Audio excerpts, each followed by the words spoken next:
à espera de um milagre. À espera de um milagre. Esse é o título de um filme que fez muito sucesso no ano de 1999, tem como protagonista o ator Tom Hanks. Foi um grande sucesso de bilheteria, à espera de um milagre. Eu tomo de empréstimo o título deste filme para título desta meditação que dirijo a vocês nesta manhã.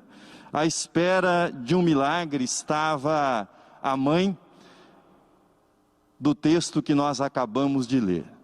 À espera de um milagre estão milhares de mães no nosso país, milhares de brasileiros, milhares de brasileiras que foram, nesses últimos tempos, também visitados pela morte, visitados pelo desemprego, visitados pelo endividamento. À espera de um milagre estão todos os brasileiros e brasileiras.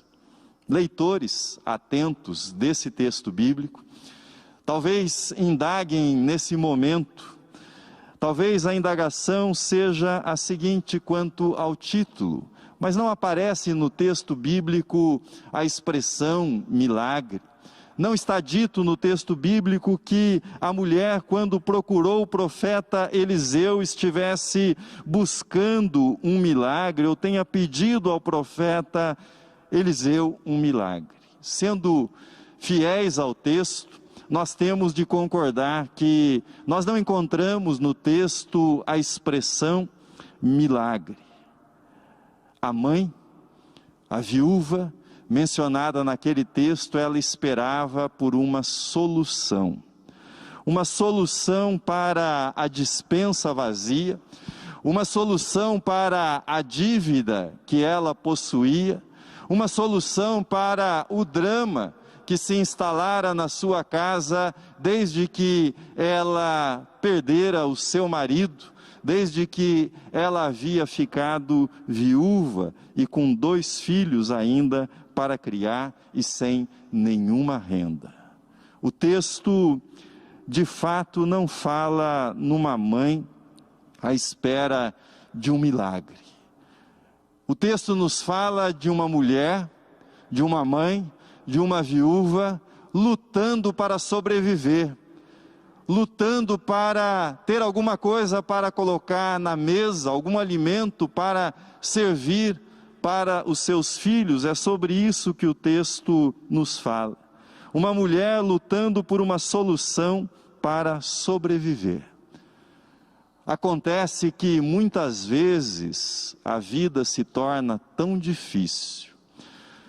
Muitas vezes os problemas se tornam tão gigantescos, tão avassaladores, que solução se torna sinônimo de milagre. Muitas vezes, diante de problemas tão gigantescos, diante de momentos difíceis da vida, solução e milagre coexistem no mesmo CEP, coexistem no mesmo CPF, habitam o mesmo RG, moram no mesmo coração. E para a pessoa que passa por esses problemas, solução se torna o mesmo que milagre. A solução é um milagre. E às vezes é a solução para algo que para outra pessoa parece simples.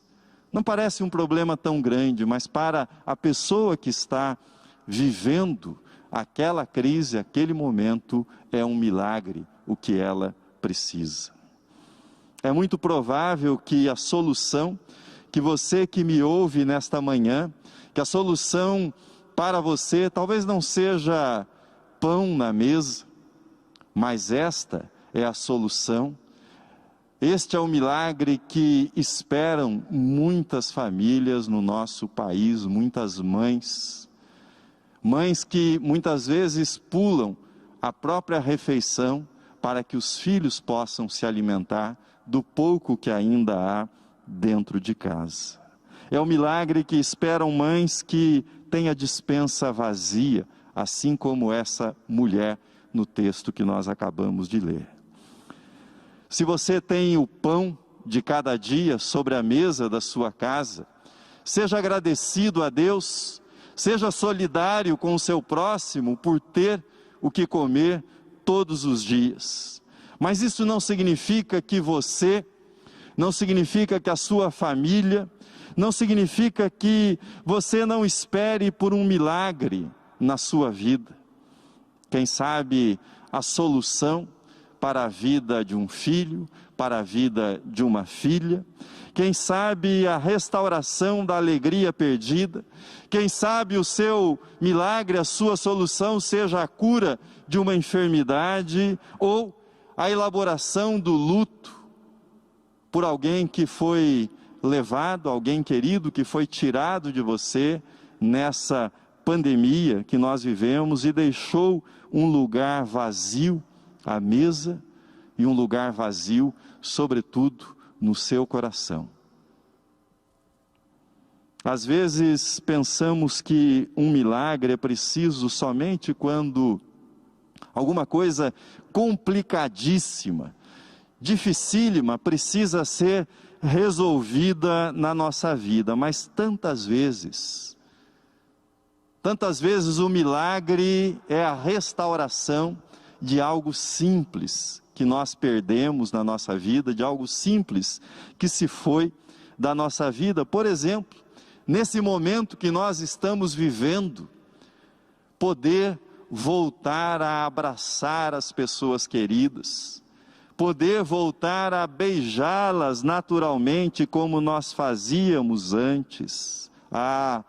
Todos nós estamos à espera desse milagre.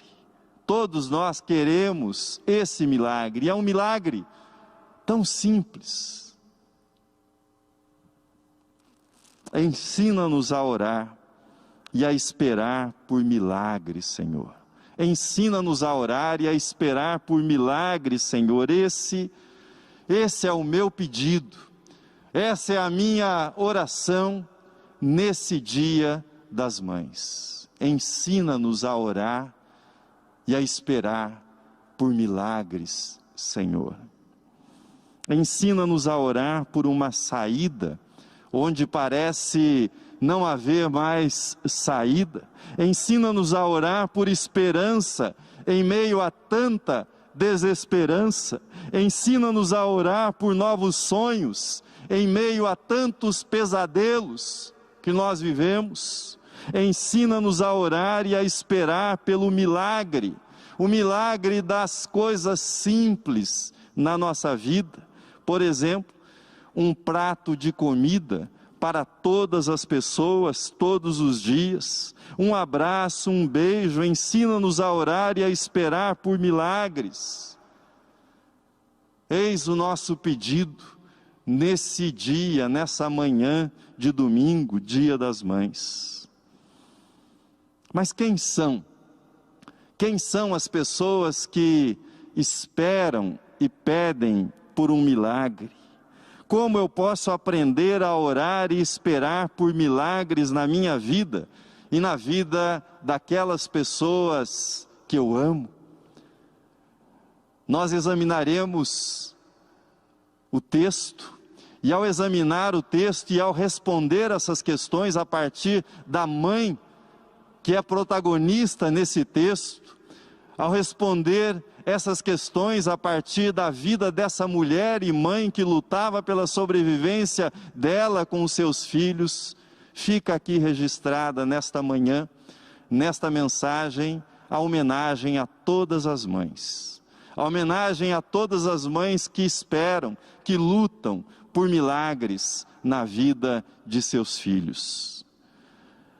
Se a mãe que procurou o profeta Eliseu, se ela fosse convidada para compartilhar conosco a sua experiência, para usar a linguagem dos nossos dias, se ela fosse convidada para uma live, para que ela pudesse nos dizer que foi aquilo que ela passou, como aquele milagre ocorreu na sua vida, como aquilo aconteceu na sua casa.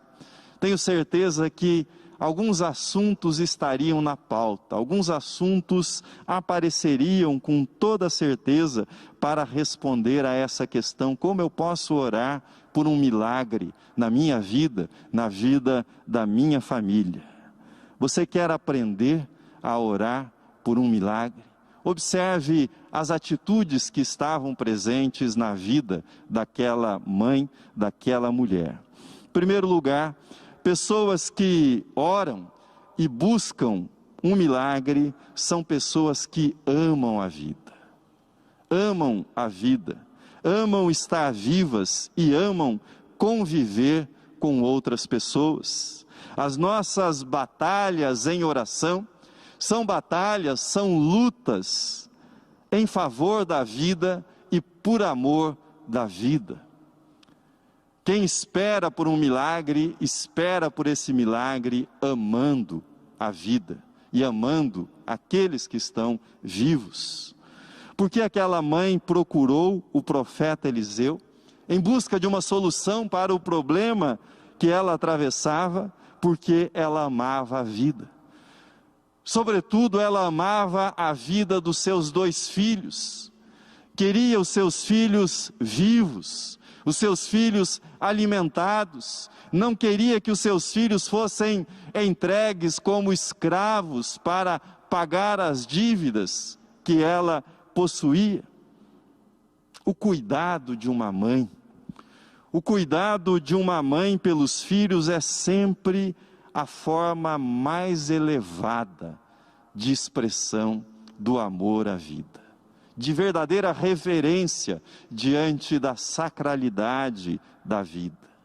Recorro ao reverendo Jorge Bertolazzo Stella, que foi pastor desta igreja por 25 anos, e no seu livro Orações da Alma, ele escreveu a oração da mãe aflita, que traduz exatamente o que significa esse cuidado pela vida, no amor que a mãe nutre pelo seu filho.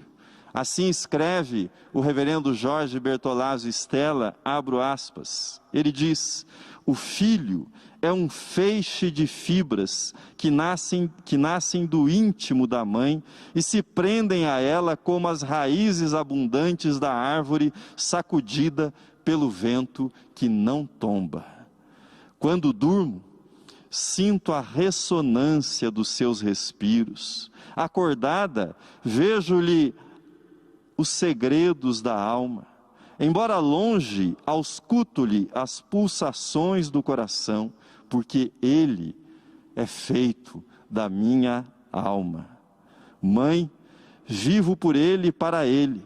Dá-me alento, Senhor, para que cumpra o meu dever e viva vivendo meu filho. Amém. Ah, mas ela, a mulher do texto, a mãe do texto, ela havia perdido o marido e ainda tinha esta garra para lutar pela vida dos seus filhos. Sim, ela havia perdido o marido que era discípulo do profeta Eliseu, e diz o texto que era um homem temente a Deus, mas ela amava os filhos e buscava uma solução para a vida deles e para o problema pelo qual eles passavam.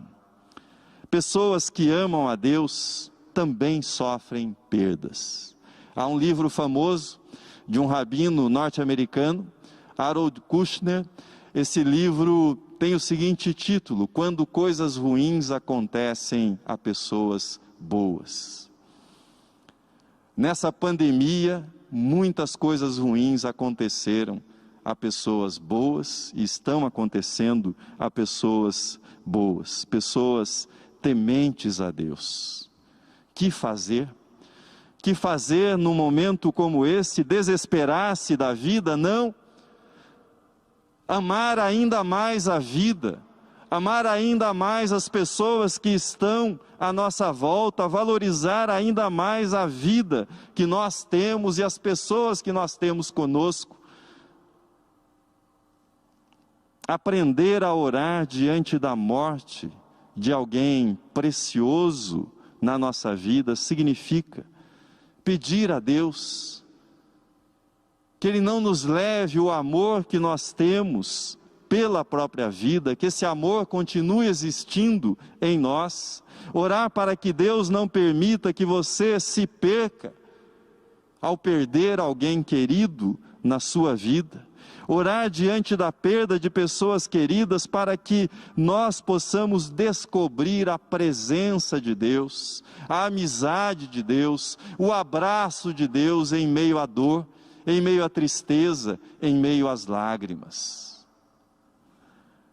A mãe que procurou o profeta Eliseu nos ensina que pessoas que amam a vida oram por milagres em meio às tragédias que vivem, esperam por milagres na sua vida e na vida daqueles que estão à sua volta. Segundo lugar, são pessoas que amam a vida, aquelas que esperam por milagres, e são pessoas, em segundo lugar, que fecham as portas atrás de si. O que é que isso significa? Foi isso que o profeta disse para a mulher, para que ela fizesse, e foi isso que ela fez, em obediência à orientação dada pelo profeta Eliseu. Disse ele: entra, fecha a porta sobre ti e teus filhos. Ensina-nos a orar, Senhor. O que ela fez lembra-nos a instrução que Jesus nos deu sobre como devemos orar. Jesus disse: não como os hipócritas, que oram nas praças, nos lugares públicos, para serem admirados, para serem elogiados pela sua piedade, mas disse o Mestre sobre a nossa oração: tu, porém, quando orares, entra no teu quarto e, fechada a porta, orarás a teu Pai que está em secreto, e teu Pai, que vê em secreto, te recompensará. Mateus 6:6. O Pai que está em secreto, o Pai que vê em secreto, sabe qual é a sua necessidade. Sabe, segundo o texto de Mateus, na sua continuação, antes que a palavra chegue aos nossos lábios, antes que apresentemos ao Pai os nossos pedidos, as nossas necessidades, o milagre que nós queremos, o milagre que nós precisamos, Ele sabe disso. Mas por que Ele quer que você faça isso com a porta do seu quarto fechada, com a porta da sua casa fechada atrás de si? Porque Ele deseja que a conversa seja sincera, seja íntima, seja pessoal, seja entre você e Ele. Uma conversa verdadeira, uma conversa íntima, uma conversa na qual você poderá abrir o seu coração sem preocupar-se com aqueles que estão ao redor ou com aquilo que pensarão a seu respeito.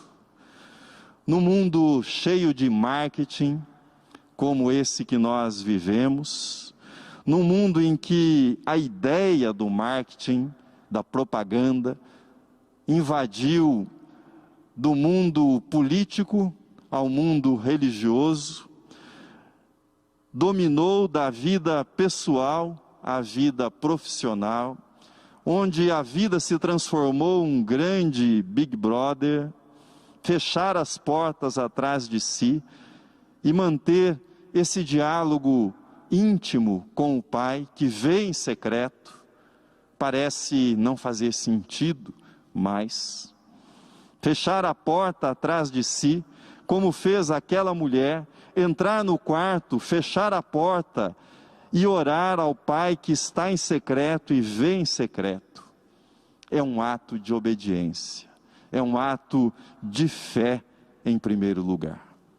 É entre você e Deus diz respeito à sua vida e à sua comunhão com Deus e a ninguém mais. Mas em segundo lugar, é um ato de intimidade. Deus enquanto Pai é aquele que participa da dimensão mais profunda da sua vida. Entre você e Ele não deve haver nada oculto, nada deve separá-lo de Deus.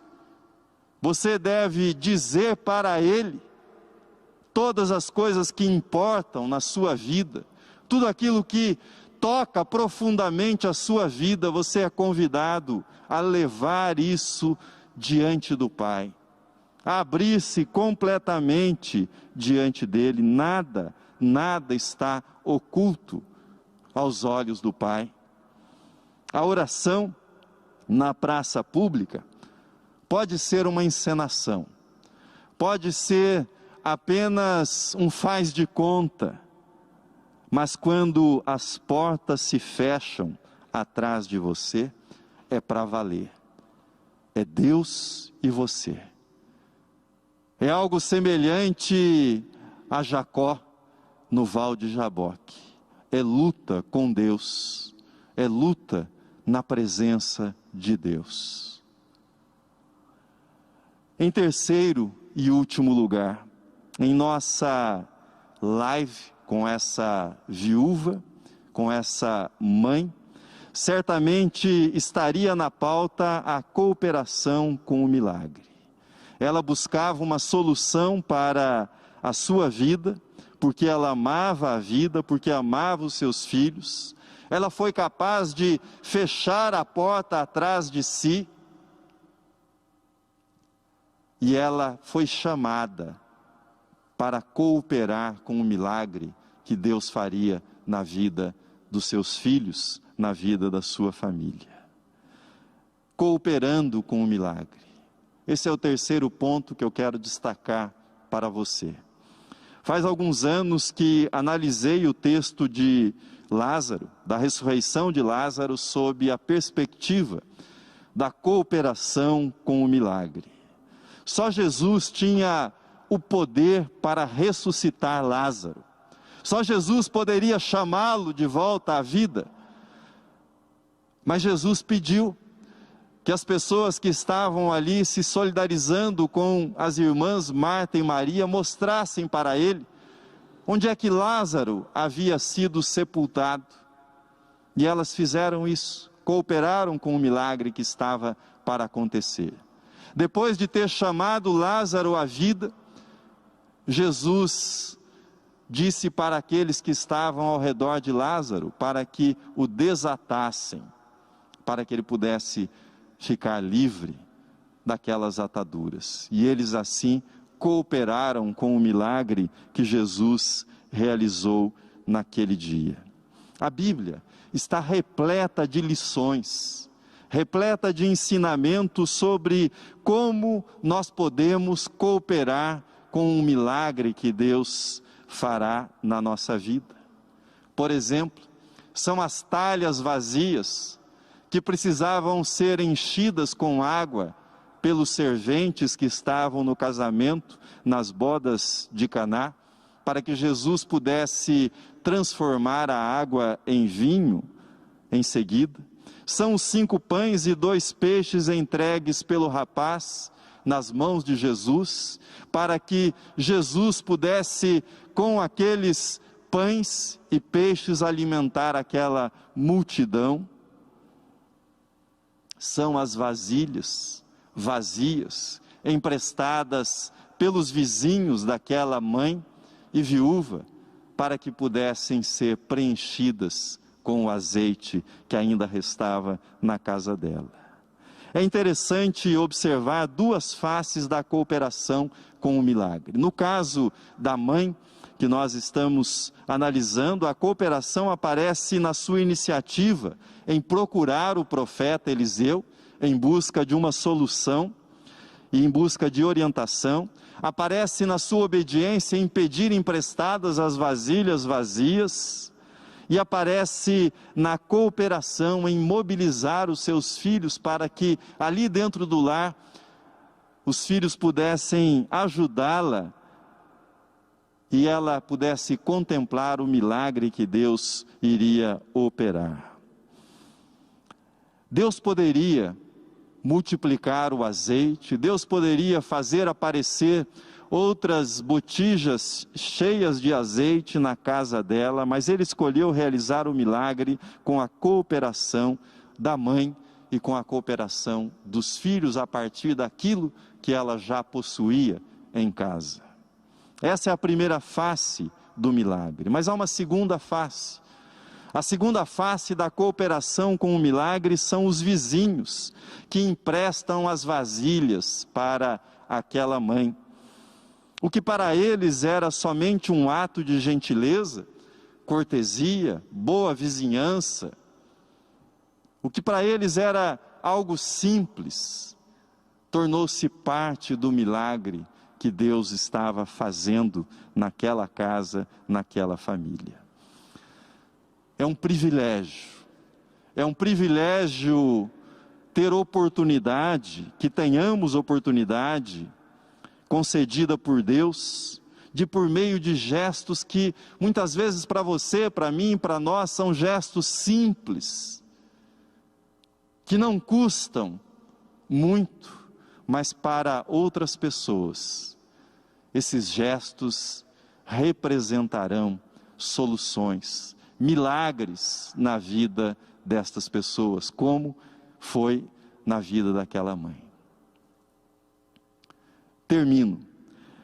Viúva, mãe de 2 filhos pequenos, uma grande dívida para pagar, uma despensa vazia, credores batendo à porta com ameaça de levar os seus filhos em pagamento pelas dívidas que ela possuía. Que fazer? Que fazer numa situação tão desesperadora? Que fazer numa situação dessas? Ouça o que escreveu John Maxwell. Ele diz: há algo sobre o nada que move a mão de Deus. Deus gosta de nos levar a lugares vazios, onde em nada podemos confiar, exceto na sua providência. Qual é o seu vazio? Qual é o seu vazio hoje? Há algo sobre o nada, diz John Maxwell, há algo sobre o nada que move a mão de Deus. Ao lermos as Escrituras e a própria vida, sob a ótica da fé, nós percebemos que Deus é especialista em preencher os vazios, a começar da terra que era sem forma e vazia, o estômago vazio dos famintos. Algumas vezes Deus pedirá que nós entreguemos em suas mãos os 5 pães que nós temos.